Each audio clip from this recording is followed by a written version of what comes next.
Di antara miliaran planet di alam semesta, hanya satu yang kita tahu bisa mendukung kehidupan, ialah bumi. Dan salah satu alasan terpentingnya adalah air. Bumi bukan hanya planet yang hidup, ia adalah planet air. Hidrosfer adalah napas biru yang mengalir di seluruh sistem kehidupan. Apa itu hidrosfer? Hidrosfer adalah seluruh massa air yang ada di bumi. 97% berupa air laut, 2% berupa es dan salju, dan hanya sekitar 1% adalah air tawar yang bisa digunakan langsung oleh manusia.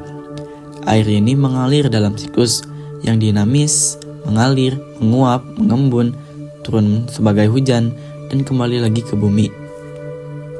Nah, selanjutnya apa sih itu hidrosfer dan apa itu siklus hidrologi? Jika belum tahu, mohon didengarkan dan disimak secara teliti. Hidrosfer adalah keseluruhan sistem air di bumi yang meliputi lautan, perairan darat, air tanah, salju, dan air yang ada di atmosfer. Seterusnya, penjelasan siklus hidrologi ialah proses yang menjamin ketersediaan air di muka bumi untuk mencukupi kebutuhan hidup bagi makhluk hidup. Air terdapat di permukaan bumi, dalam tanah, dan di udara. Wujud air tidak hanya cair, tetapi dapat berwujud padat, seperti es dan salju, serta gas. Contohnya uap air.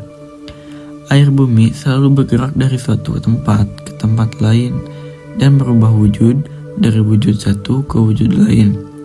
Air tersebut mengalami sirkulasi yang tidak pernah berhenti, dari laut ke atmosfer, daratan, dan kembali ke lautan bersamaan dengan proses perubahan wujud. Selanjutnya ada jenis-jenis air. Yang pertama ada air fosil atau connect water, air laut purba yang terjebak oleh lapisan sedimen. Yang kedua ada air juvenil atau juvenile water, berasal dari lapisan bumi yang sangat dalam.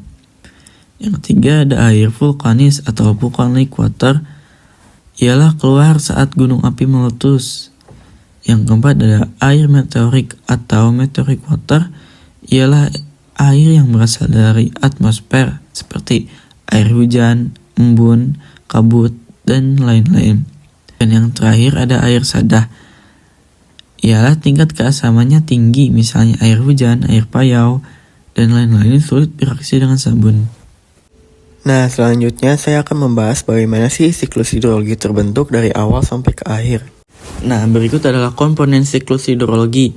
Nah, yang pertama ada evaporasi, yang kedua ada transpirasi, yang ketiga ada evapotranspirasi, yang keempat ada kondensasi, yang kelima ada adveksi, yang keenam ada precipitasi, yang ketujuh ada runoff, yang kedelapan ada infiltrasi, yang kesembilan ada intersepsi, dan yang ke-10 adalah perkolasi.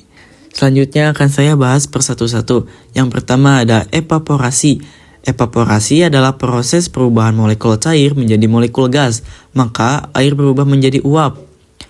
Seterusnya ada transpirasi, adalah penguapan yang terjadi pada bagian tubuh makhluk hidup, khususnya tumbuhan.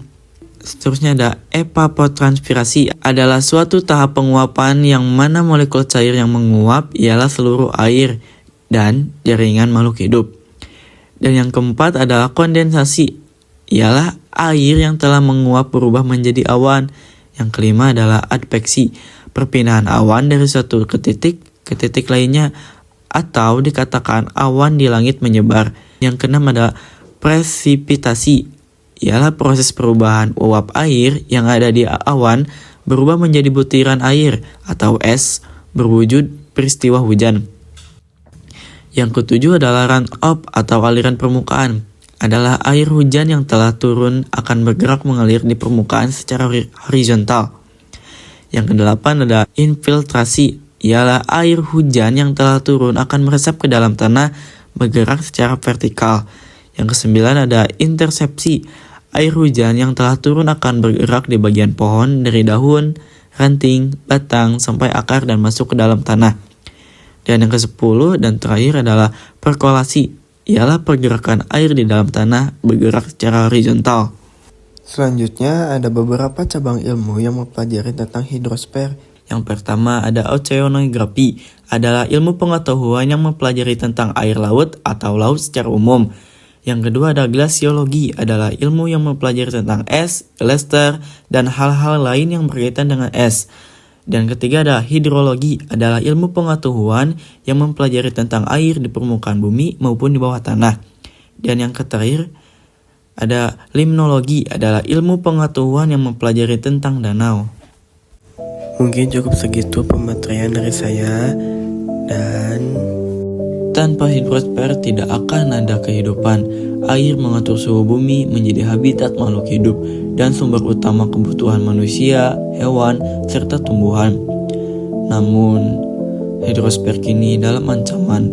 Pencemaran air, perubahan iklim, dan eksploitasi berlebihan mengancam keseimbangan alam.